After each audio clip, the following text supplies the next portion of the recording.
Hello!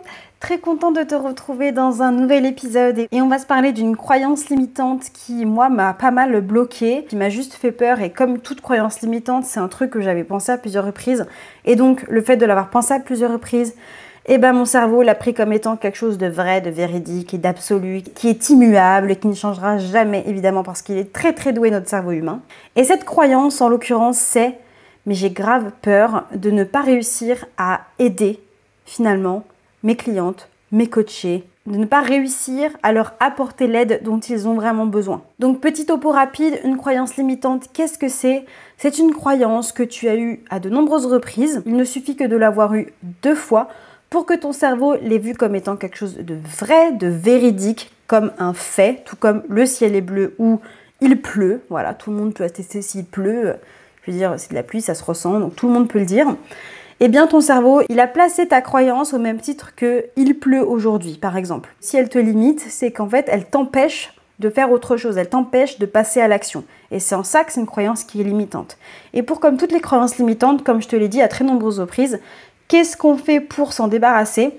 Eh bien, on se fait coacher ou alors on s'auto-coach. Mais en tout cas, on cherche des contre-exemples, on vient se prouver que c'est faux. Ok, donc on va chercher des exemples comme quoi c'est faux, comme quoi ce qu'on pense là à propos de nous, ou alors à propos d'un truc qu'on voit dans la vie, quoi, est faux. Donc, la croyance aujourd'hui dont je veux te parler, c'est la suivante, c'est « j'ai peur de ne pas réussir à apporter l'aide dont mes coachés, dont mes clientes ont besoin ». Ça, je pense que c'est un truc qui est très présent chez les personnes qui exercent des métiers d'accompagnatrice ou d'accompagnateur. En fait, derrière, c'était quoi ? C'était une peur de l'échec, une peur de l'échec cachée. En fait, je pense que cet épisode va être très rapide. Si on s'arrête à ça, la seule façon de savoir si vraiment ton aide leur apporte quelque chose, c'est de leur demander. De leur demander. Bien sûr. Bien sûr. Et en fait, ce n'est que ça. Mais demande-leur. Ah, mais j'ai peur de pas réussir à les aider. Tu leur as demandé ? Ou alors c'est ton cerveau qui est en train de te raconter que tu penses que tu n'es pas capable. Donc demande. Ok, est-ce que là tu te sens bien ? Est-ce que là tu penses qu'on répond à machin ? Est-ce qu'il y a autre chose que je peux faire pour toi ? De quoi tu as besoin ? Si tu demandes pas, tu ne pourras pas savoir, au final. C'est con, hein ? Je suis d'accord avec toi, c'est très simple. Mais pourquoi on le fait pas ? Il y a ce premier point là, de se dire ok, je vais leur demander.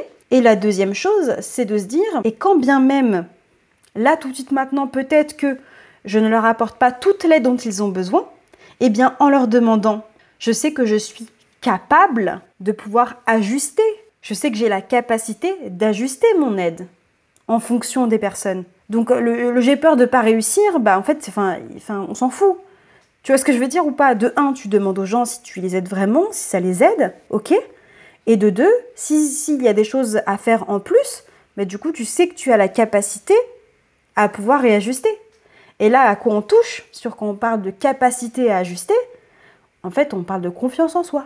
Donc, c'est une question de « j'ai confiance en ma capacité à réajuster mon aide si les personnes que j'accompagne ont besoin d'autre chose. » Et en fait, c'est simple comme bonjour, ça s'arrête là. Si je n'arrive pas à apporter l'aide aux gens dont ils ont besoin, c'est qu'en gros, j'ai peur d'échouer, j'ai peur de me tromper, j'ai peur de faire de la merde, quoi. Et en fait, j'y reviendrai dans une autre vidéo. Voilà pour cet épisode. J'espère vraiment qu'il t'aura plu. Très rapide, très efficace, on va droit au but aujourd'hui.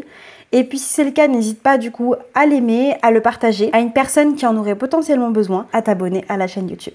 Je te fais plein de bisous et je te dis à très bientôt dans un nouvel épisode. Ciao!